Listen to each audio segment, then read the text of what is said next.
Hey, je sais que tu sais qu'il faut sortir de ce cercle vicieux, passer ta vie à gérer des urgences, traiter les problèmes des autres avec des petites solutions que tu es obligé de bricoler parce que tu n'as pas le temps, ou lancer des projets RH que tu finis par porter tout seul. Mais en fait, ton job de RH, clairement, c'est pas ça. C'est de porter ta stratégie et la faire vivre. Alors c'est pour ça que tu as besoin d'une méthode pour structurer ta fonction RH, pour enfin te concentrer sur ce que tu fais de mieux, ton job. Et cette méthode, je l'ai volée aux ingénieurs. C'est le Lean appliqué au RH. 4 modules d'une heure en visio avec des pairs. 3 workbooks et des templates pour gagner du temps, retrouver de la sérénité et te concentrer sur ce qui a vraiment de la valeur. Alors, il y a seulement 8 places ouvertes jusqu'au 12 septembre. Tu cliques sur le lien en description de l'épisode pour en savoir plus et pour me rejoindre. Bon, allez, on reprend l'épisode. C'est parti.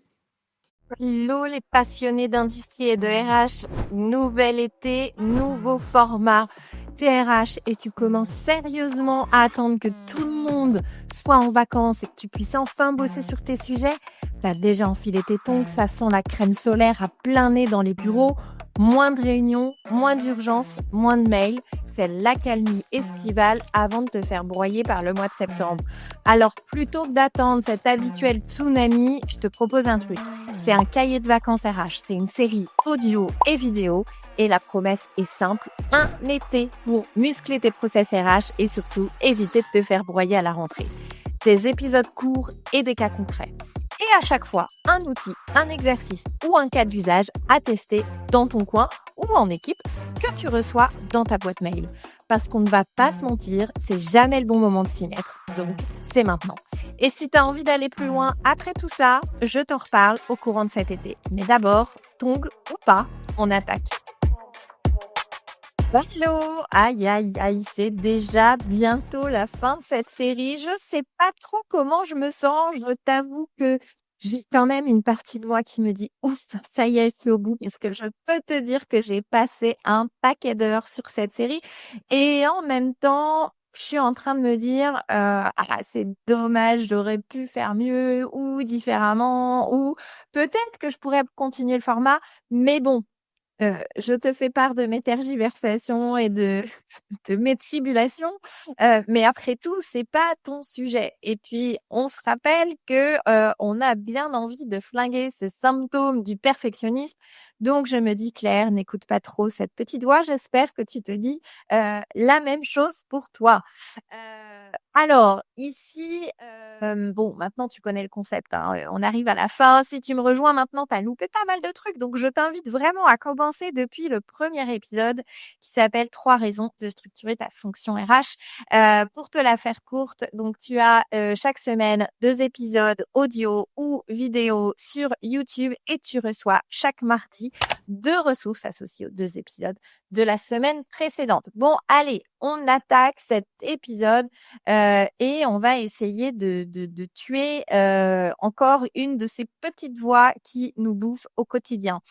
Clairement, si tu as dans un coin de ta tête, enfin j'espère, parce que si tu as écouté tous les épisodes, à mon avis, tu dois te dire qu'il est grand temps que tu structures ta fonction RH, mais ta petite voix interne continue à te dire: «Ah, allez, c'est bon, on verra ça plus tard» ou bon, OK, mais c'est pas la priorité ou quand j'aurai du temps, je poserai mes process. Bah voilà, cet épisode, il est fait pour toi. Alors déjà, je vais te dire un truc simple, hein. Désolée, tu pas envie de l'entendre, mais ce moment idéal où tu n'auras rien d'autre à faire que de structurer ta fonction RH, bah, il n'existe pas. Désolée. Voilà. Et du coup, tu continues de passer ta vie à rattraper, à compenser, à courir après des infos, bref, à courir comme un poulet sans tête. J'aime bien cette expression. Donc vraiment, oublie le timing parfait parce que on le sait, dans notre quotidien de RH, ce timing parfait, bah, il n'existe pas en fait. Tu auras toujours 10 000 autres trucs à faire que de le faire et tant que tu ne le fais pas, heu, bah, tu vas toujours passer ton temps à courir dans tous les sens. Donc en vrai, tu pas le choix. Il faut y aller. Tu auras toujours, voilà, une urgence, un manager à gérer, un disciplinaire, un codir à préparer ou un recrutement, extrêmement urgent, une deadline à tenir. Voilà, ce sera toujours ta réalité, surtout si tu te poses pas sur tes process. Alors Je te propose un truc simple. Tu commences, tu t'y mets maintenant si t'as pas encore entamé la démarche après tous ces épisodes. Et ne pars pas, s'il te plaît, sur un projet titanesque ou sur une refonte globale. Pense vraiment petit pas par petit pas. Si tu veux bosser un process, typiquement, tu as besoin de clarifier ou d'optimiser ton process d'onboarding, ton recrutement, ta mobilité ou que sais-je. Euh, Commence par un tout petit truc. C'est vraiment l'action qui crée de la place pour respirer. Ne cherche pas à faire grand, cherche à faire petit et à progresser step by step. Euh, je vais te raconter une anecdote. Il y a une DRH que j'ai accompagnée. Bon, elle m'a contactée en me disant on n'a pas le temps de structurer, mais on a vraiment un sujet sur l'intégration, donc on a besoin que tu nous aides. Bon, ok. Génial, moi j'adore, je m'éclate. On a fait un premier atelier. En 1 heure, on a réussi à tracer ce qui se passait, quel était le process actuel. J'ai regroupé 2 managers, l'ingé sécurité et 2 personnes de l'équipe RH, donc recruteur et ma fameuse DRH. Et on a tout tracé entre la promesse d'embauche, pardon, et le premier jour. Et en fait, il y a quand même une réalité, c'est qu'elle toute seule, elle avait vraiment pas le temps de piloter ce projet. Clairement, c'est pour ça qu'elle m'a appelée, parce qu'elle avait besoin d'une méthode. Mais bref, on s'est rendu compte de quoi? En fait, on s'est rendu compte que c'était un peu le chaos, que c'était clair pour personne, qui se posait toujours la question de qui envoie le mail d'accueil. Est-ce que c'est toi, manager, ou est-ce que c'est toi, recruteur ou RH? Que finalement, le matériel, il était commandé un peu à l'arrache et que de la même manière, un coup, c'était le service IT, un coup, c'était le service RH, etc. Bref, 1 fois sur 3, il n'y avait pas tout ce qu'il fallait au moment où l'opérateur ou le technicien intégrait son poste. Et surtout, c'était donc sur du multisite, hein, dans un contexte multisite. Chaque site faisait de manière différente. Donc, en termes d'uniformité, c'était pas terrible. Donc le parcours était pas clair. Donc qu'est-ce qu'on a fait? On a clarifié, on a visualisé, on a découpé, on a co-construit et surtout, on est parti des choses toutes simples. Clairement, le premier sujet, c'était, on détermine qui envoie le mail. Il n'y avait pas de mail standard. On a fait un mail standard qu'on pouvait venir planifier. Franchement, action qui soulageait un certain nombre d'irritants et action super simple à mettre en œuvre. Mais qu'on ne voit plus quand on est dedans, quand on est dans les problèmes, quand on les vit au quotidien, etc. On se pose plus sur parfois des actions toutes bêtes et toutes simples à faire et à mettre en œuvre. Bon, on est allé plus loin que ça et surtout, qu'est-ce que ça a permis comme résultat? Évidemment, moins d'oubli, une meilleure expérience candidat collaborateur et en fait après ça a enclenché tout le reste parce que tout de suite la DRH elle a vu l'impact que ça avait en termes d'approche, de méthodologie sur la structuration et sur cette vision orientée process et finalement c'est devenu naturel. Donc après il y a toute l'équipe finalement qui s'est dit non mais attends on pourrait améliorer ça, on pourrait faire ci, on pourrait faire ça et c'est devenu hyper naturel. Alors, qu'est-ce que je retiens de cette histoire? Si je te la raconte, c'est parce que je crois que l'une des clés de la réussite quand on veut se pencher sur la structuration de sa fonction RH, qui est quand même pas le sujet le plus sexy du monde, hein, je te l'accorde, en fait, il y en a pas qu'une. Moi, j'en retiens 4. La première, c'est d'abord d'identifier le bon sujet, le bon process à optimiser. Il faut qu'il soit simple. Franchement, il faut aller chercher vraiment un process simple où on va pouvoir aller chercher, et ça c'est mon deuxième point, du quick win rapidement, donc des bénéfices rapidement. Pourquoi? Parce qu'on l'a dit, c'est pas le sujet le plus sexy du monde. Si tu apportes pas tout de suite de la valeur, la preuve que ça fonctionne, tu vas pas embarquer ni ton équipe RH, ni tes managers. Tu vois, c'est ça le problème. Donc vraiment miser sur des trucs simples. Donc si toi tu as en tête un truc hyper compliqué au départ, non, franchement, fais simple. Heu, Pense quick win. Ensuite, pour moi, la troisième clé, c'est de faire alors, en industrie ou dans d'autres secteurs d'ailleurs, ce qu'on appelle un POC, un proof of concept. Désolée pour l'accent, j'ai pas fait d'effort. Alors ça veut dire quoi? Par exemple, dans le cas que je t'explique, c'était une entreprise multisite, d'accord? Ce qu'on a décidé de faire, c'est d'abord de déployer ce nouveau process sur un site pilote qui était plutôt ambassadeur avec des managers qui étaient demandeurs, ce qui fait que on a créé une dynamique. Ensuite, on a pu capitaliser sur des réussites pour le décliner et être encore plus performant, plus efficace sur les autres sites. Donc, si tu n'es pas dans une organisation multisite, déploie-le dans une équipe. Voilà, tu le déploies dans une équipe, tu testes, tu ajustes et tu capitalises sur des managers qui sont déjà ambassadeurs de la démarche. Comme ça, c'est encore plus facile. Ensuite, pour moi, la quatrième clé, c'est vraiment ajuster, adapter tout le temps. J'en reviens sur plusieurs épisodes et je l'ai déjà dit plusieurs fois, mais le but, c'est que surtout pas que ton process il soit figé. Il va évoluer dans le temps, il faut le faire progresser et c'est ça qui est chouette. Euh, enfin, en fait, vraiment, rappelle-toi que moi, je suis jamais née en étant fan de process, hein, je te jure, hein. C'est vraiment parce que, j'ai, acquis la méthodologie, parce que j'ai vu en prod, dans ma vie précédente, que ça fonctionnait, et que ça soulageait tout le monde. Voilà. Donc, ne te blâme pas là-dessus. Alors, du coup, qu'est-ce que je te propose de faire? Pas une révolution, mais j'en reviens toujours à cette action simple. Si tu l'as pas déjà fait, tu prends un process, celui dans votre équipe que vous utilisez genre, chaque semaine.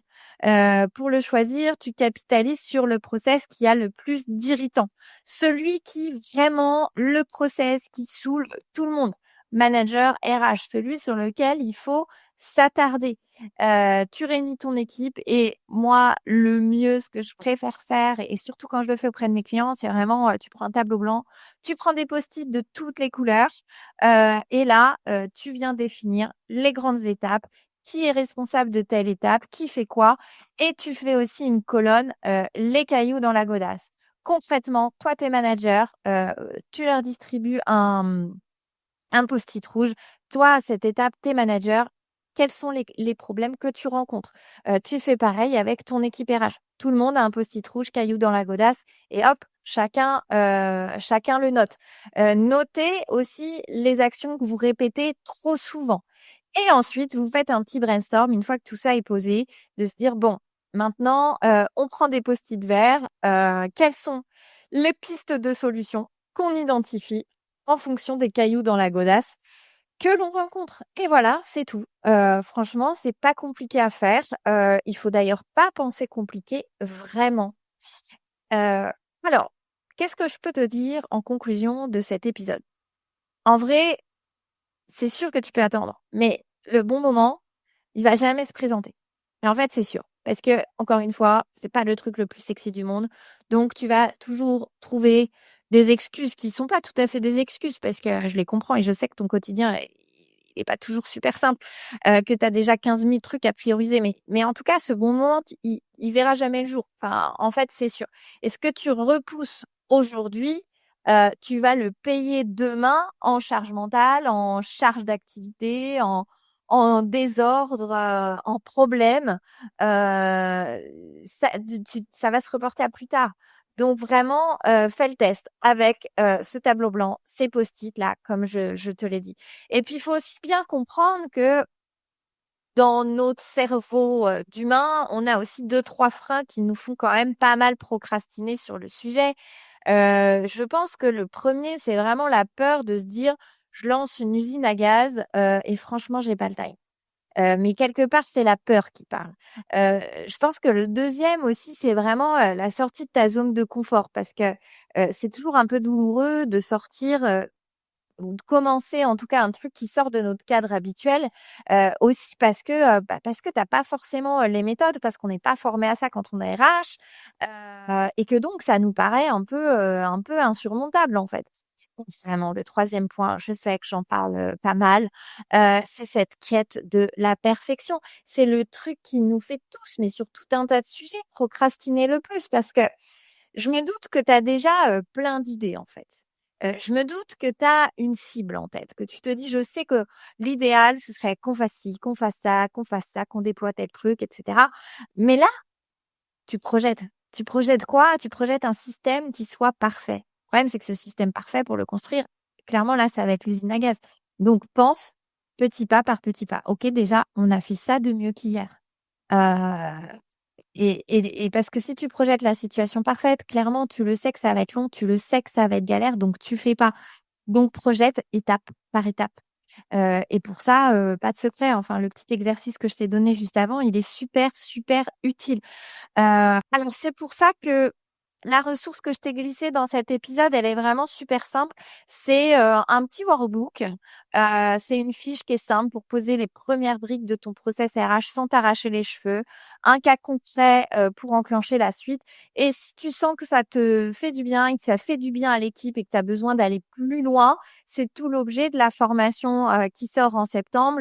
Voler les pratiques des ingénieurs pour structurer sa fonction RH et là, tu y trouves quoi dedans? Bah, en fait, tout ce qu'il faut, des outils concrets pour cartographier, améliorer, piloter tes process RH, des cas d'usage vécus qui vont venir des autres, participants aussi. Vous allez pouvoir, un peu, benchmarker, vos bonnes astuces et partager aussi un peu vos galères. Mais surtout, surtout une méthode qui soit claire, basée sur tout ce que j'ai pu, voler, aux ingénieurs, pour reprendre le contrôle de ta fonction RH et structurer ta fonction RH. Donc, c'est à toi de voir. Après, soit tu continues à t'adapter, mais un peu à courir comme un poulet sans tête. Décidément, j'adore cette expression. Ou alors tu te dis: «OK, j'ai besoin de structurer, de reprendre la main, mais du coup, j'ai besoin, d'une méthode claire, d'une feuille de route claire». Bah, tu cliques sur le lien en description et tu as tous les détails de la formation. Heu J'ai fini pour cet épisode. Je te souhaite une très belle, journée, enfin ou soirée en fonction de quand tu m'écoutes. J'espère que cet épisode t'aura plu et puis je te dis à plus tard. Bye. Voilà, cet épisode est terminé et si tu es encore là et que tu m'écoutes déjà depuis quelques épisodes, j'imagine que tous ces sujets te parlent. Je me doute que tu passes ta vie à avoir la sensation de gérer les problèmes des autres, que tu es littéralement entre le marteau et l'enclume avec d'un côté les enjeux stratégiques à porter et de l'autre la tête dans l'opérationnel qui te bouffe donc tout ton temps. Donc tu vois bien, tu pourrais faire mieux maintenant. Mais t'as jamais le temps de poser un cadre et quand tu veux structurer, piloter un projet RH, tu rames, tu rames, tu rames pour embarquer la ligne managériale, avoir un budget ou juste simplement qu'on t'écoute. C'est exactement pour ça que j'ai créé cette formation Voler les pratiques des ingénieurs pour structurer votre fonction RH. Elle te permettra de parler le même langage que les opérationnels, que ton dirigeant, que ta ligne managériale et reprendre enfin la main sur ton quotidien. Donc oui, tu vas y trouver une méthode. Oui, tu vas y trouver des outils prêts à l'emploi.